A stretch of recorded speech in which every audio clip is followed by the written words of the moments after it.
About half of all marriages end in divorce. I think it's a shame.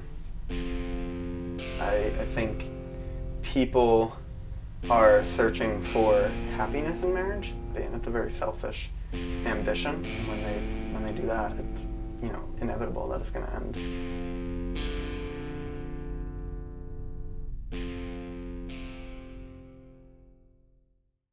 Well, my first marriage, I met him when I was about 14 years old.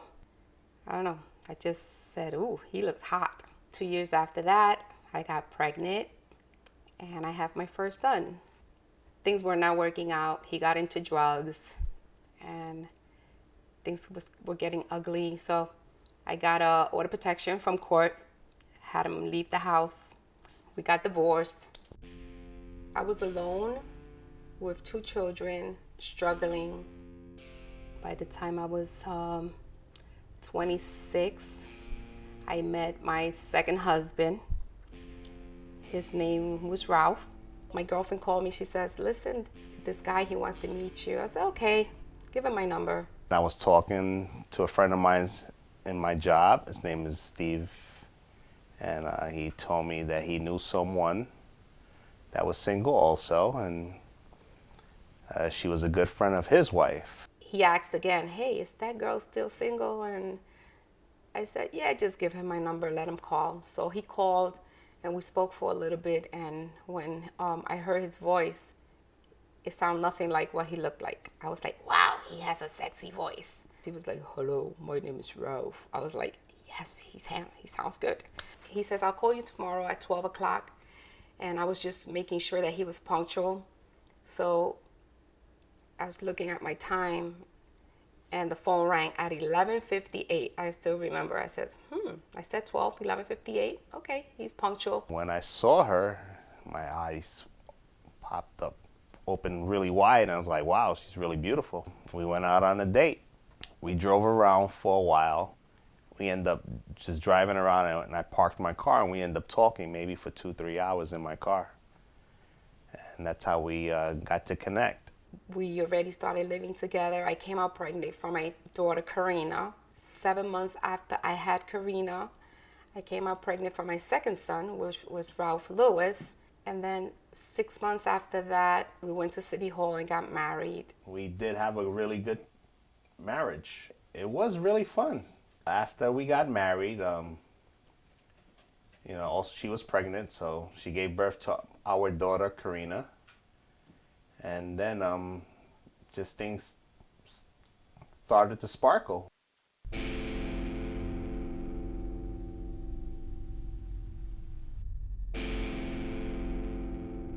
My marriage was great, I would say, for 17 years. I was married to her for 18 and a half years. 7 years into the marriage, I felt like I wasn't too happy anymore.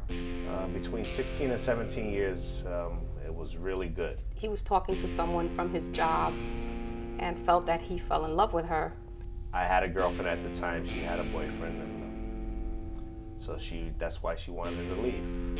I decided that the best thing for us to do was separate.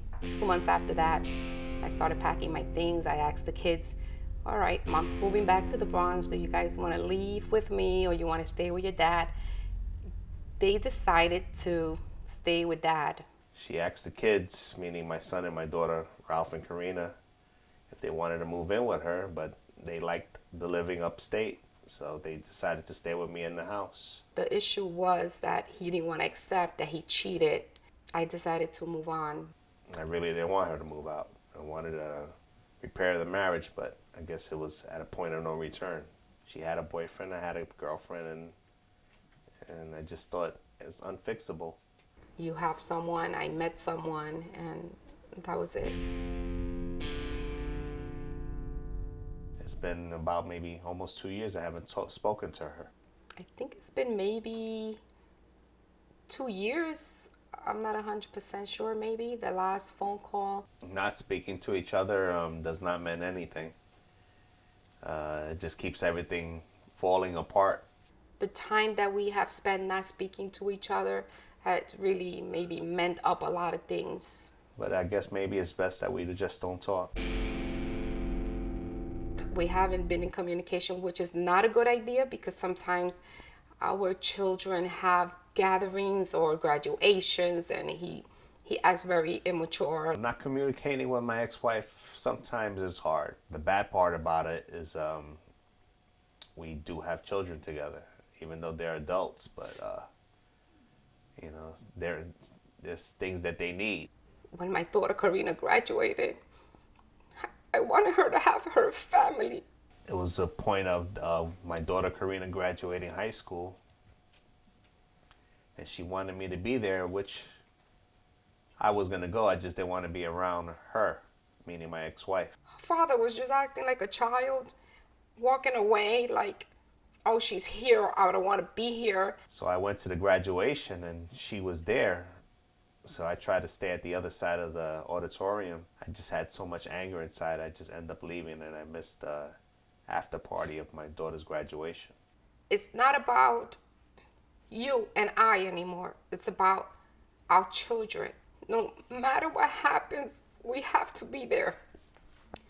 Not only did do I want him to be there only when they're sick or, you know, when they have a problem. We also need to be there when they're happy, and we have to share that with them. There was some miscommunication between my daughter and her. So she came up to me, she said, Mom is ignoring me. She said, I keep texting my mother, and she doesn't answer me back. So I got a little concerned.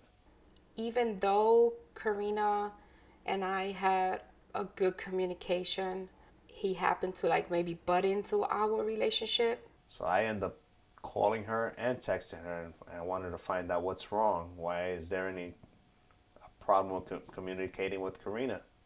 And the last time we spoke, it got really ugly. She left me a nasty message on my phone. I said, you are my ex-husband. You will remain my ex-husband, and that's what you will always be, my ex-husband. I got really upset with my wedding ring. I took it off one day. When we got separated, he cut it off because he couldn't get it off his finger. And I looked at it because, to me, I thought it was very special because it had both our names on the band. So he cut it off because he didn't want it there anymore. I opened up the sliding door in the back, and I just chucked it right out into the pond. And mine, I took it off and I lost it. I don't know what happened to it. I never saw it again. I think the divorce was a big strain on both my son, Ralph, and my daughter, Karina. My children were confused. Karina was a little bit more stable. She concentrated more on school. I guess Karina had more of stability. But my son, he was the opposite. I really think it affected Ralph a little more. He started doing real bad in school. My son hits the streets. I was getting phone calls almost every other day from the principal. He lost focus. He started doing drugs. He was on the football team. He got kicked out of the football team. And eventually he ended up in jail. When he went to jail, it was like my world just crumbled.